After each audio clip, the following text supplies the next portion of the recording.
6 जुलाई को यानी गत शनिवार को हमें सुबह इत्तला मिली थी कि बिटेड़ा गांव में बाबा खेतानाथ महिला कॉलेज है, उसके सामने एक ग्राउंड है, उसमें एक व्यक्ति की लाश पड़ी है। उस पर तत्काल ही सदर थाने की पुलिस मौके पे पहुंची। व्यक्ति की शिनाख्त सुनील शर्मा उर्फ पप्पन निवासी गंडाला के रूप में हुई। मौके पे हम सभी पहुंचे और एफएसएल, एमओबी, डॉग स्क्वाड सभी को बुलाकर और साक्ष्यों का संकलन भी किया गया। मौके पे ही मृतक के जो परिजन थे उनके द्वारा 4 व्यक्तियों के खिलाफ शक के आधार पे नामजद रिपोर्ट भी दी गई थी। उसी समय मौके पर ही प्रकरण की गंभीरता को देखते हुए मांडन, सदर और नीमराना थाने से टीमें गठित करके और तुरंत ही इन चारों संदिग्धों को डिटेन भी कर लिया गया था। उसके बाद में उन चारों संदिग्धों से मनोवैज्ञानिक रूप से पूछताछ की गई और जितने भी तकनीकी साक्ष्य थे उनके आधार पर उनसे गहनता से पूछताछ की गई। प्रारंभिक रूप में हम लोग इस घटना से उनको लिंक नहीं कर पाए। तत्पश्चात हमने अपने अनुसंधान का दायरा भी बढ़ाया और जो हमारी टीमें जो लगातार इस घटना के होने के बाद से फील्ड में एक्टिव थी और अथक प्रयास कर रही थी, हमें एक इनपुट मिला, एक इको गाड़ी स्लेटी रंग की, उसके घटनास्थल के आसपास होने का। उस बारे में और डिटेल में जब हम गए तो हमने कुछ गाड़ियां आइडेंटिफाई की। उनमें से भी हमने शक के आधार पे एक गाड़ी को शॉर्टलिस्ट किया। जब उस गाड़ी के बारे में और जानकारी प्राप्त की गई तो वो गाड़ी परसाराम निवासी गंडाला की होना पाई गई। उस टीम को तुरंत परसाराम के पीछे भेजा गया। जानकारी प्राप्त हुई कि ये जब घटना हुई थी उसके कुछ ही घंटों बाद में वो अपने परिवार को लेके, ये परसाराम भी गंडाला का ही निवासी है, वो अपने परिवार को लेके हरिद्वार की तरफ चला गया था। तुरंत मौके से ही टीम रवाना करके और परसाराम के पीछे टीम भेजी गई और उसको भी डिटेन कर लिया गया। परसाराम से गहनता से अनुसंधान किया गया, उसने ये वारदात करना कबूल किया।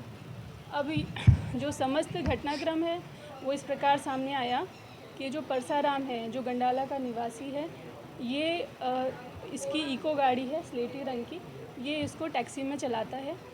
घटना के दिनांक को ये गुड़गांव से इसने सवारी बिठाई है, कोटपुतली छोड़ी है और ये बहरोड वाया बहरोड ये अपने गांव में रात को लेट नाइट वापस आता है। दूसरी तरफ जब हम मृतक की बात करते हैं तो मृतक घटना से पूर्व अपने 4 साथियों के साथ में, जो कि एफआईआर में भी नामजद हैं, संदिग्ध हैं, उनके साथ में वो राहुल उर्फ टंटन, जो कि गंडाला निवासी और ये पहले से परिचित भी थे एक दूसरे के, इनके साथ में राहुल के ही खेत पे और इन्होंने शराब पार्टी की थी और ये उन्हीं के साथ ही था। उसके बाद में जो शेष लेट नाइट तक इन्होंने पार्टी की है, खाना भी मंगवाया है वहाँ पे, और उसके बाद में ये जो कौन थे, विजय, विनोद और संदेश, ये तीनों कुएं से और वापस अपने अपने घरों की तरफ चले गए। आखिर में ये जो मृतक है वो और राहुल यही उस कुएं पे बचे। उसके बाद में थोड़ी देर बाद में मृतक ने राहुल के फ़ोन से यानी टंटन के फ़ोन से अपने एक रिश्तेदार को भी फ़ोन किया और उसको ये कहा कि मैं थोड़ी देर में घर आता हूँ। उसके बाद में वो मृतक वहाँ से उस कुएं से पैदल ही अपने घर की तरफ निकल गया। जैसा कि मैंने बताया था कि ये जो आरोपी है इसमें, ये बहरोड की तरफ से अपने गांव आ रहा था। बाइक कोइंसिडेंस कह लीजिए कि इन दोनों का वहाँ पे गांव में आमना सामना हो गया। इन दोनों की अगर देखें हिस्ट्री में जाते हैं हम, तो ये जो आरोपी था परसाराम, ये 2 महीने पहले, क्योंकि ये एक टैक्सी में अपनी गाड़ी चलाता है, तो ये 2 महीने पहले मृतक और उसके कुछ साथियों को लेकर हरिद्वार गया था। मतलब इसकी गाड़ी को मृतक ने बुक करवाया था, उसके कुछ पैसे बकाया थे, तो उस चीज़ को लेके उसने उसको वापस ओल्मा दिया कि भाई मेरे जो पैसे राशि बाकी है वो भाई आप मुझे दीजिए। अब इसमें ये जो मृतक था वो भी क्योंकि उसने भी शराब पी रखी थी, और जो ये टैक्सी ड्राइवर था जो आरोपी है हमारे इस प्रकरण में, वो भी उसने भी जब सवारियों को छोड़ा उसके बाद में रास्ते में उसने भी शराब पी है, तो वो भी एक तरीके से शराब के नशे में धुत था। दोनों में इस बात को लेके थोड़ी कहासुनी हो गई। उसके बाद में क्योंकि मृतक आवेशित हो चुका था तब तक, और ये जो आरोपी है ये भी आक्रोशित था अपने किराए को लेके, तो आरोपी ने मृतक को अपनी गाड़ी में बिठाया अपने साथ में, और उसको ये कहा कि चल थोड़ा टहल के घूम के आते हैं। उसके बाद में वो अपनी इको गाड़ी में लेकर उसको और भिटेड़ा के कॉलेज ग्राउंड के सामने पहुंचा।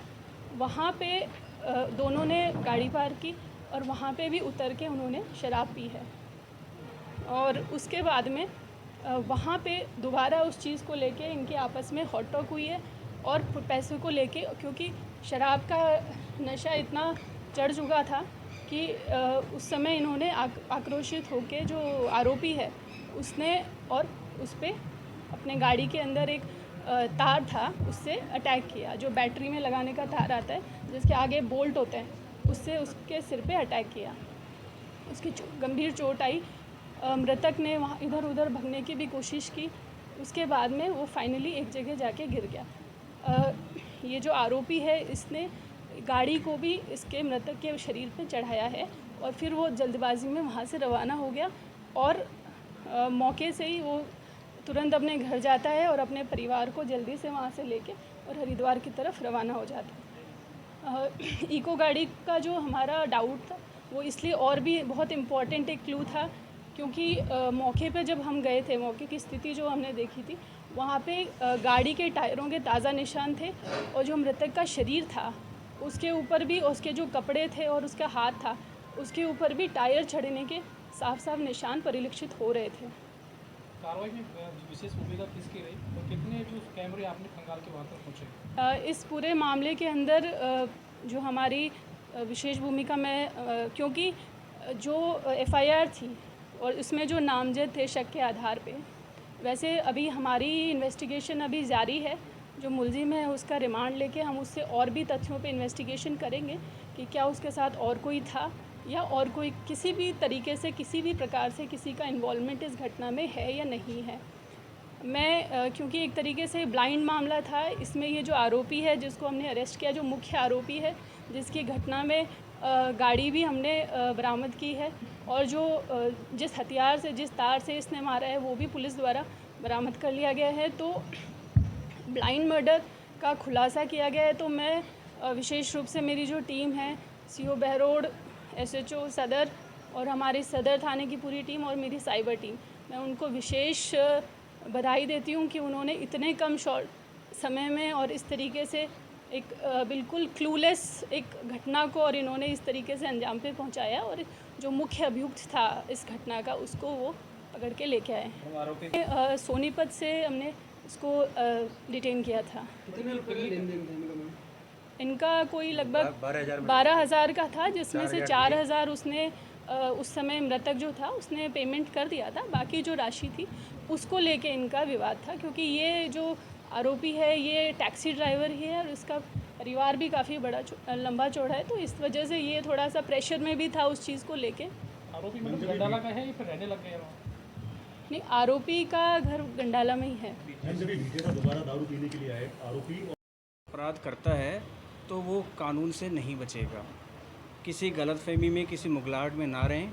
अगर कोई भी किसी प्रकार से कोई वारदात करते हैं तो उसको कानून की प्रक्रिया का पालन करते हुए सज़ा दिलवाई जाएगी, ठीक है। और मैंने ये बात इसीलिए कही थी कि जो भी जिसने भी इस तरह से ये निर्मम हत्या की है उसको सज़ा मिलनी चाहिए। और हमने एडिशनल मैम और एसपी मैम के निर्देशन में हमारी पूरी टीम ने बहुत शानदार दिन रात मेहनत करते हुए बहुत अच्छा काम किया। मैं मेरी पूरी टीम को मैम की तरफ से हम सभी की तरफ से बहुत बहुत बधाई देता हूँ। और आप लोगों से मैं यही कहना चाहूँगा कि क्षेत्र में अगर कहीं पर भी कोई वारदात हो, कुछ भी हो, तो आप हमें सहयोग करें। जिसने भी वारदात की है वो पुलिस के शिकंजे से नहीं बचेगा, नहीं बचेगा। सर, इलाके में सदर और ऐसे लोगों को चिन्हित कर रहे हैं और उन पर कार्रवाई हम लगातार कर रहे हैं और आगे करते भी रहेंगे। ये वारदात शराब पी के हुई है, क्या पाबंद करेंगे कि देर रात तक शराब ठेकों पे शराब ना बिके?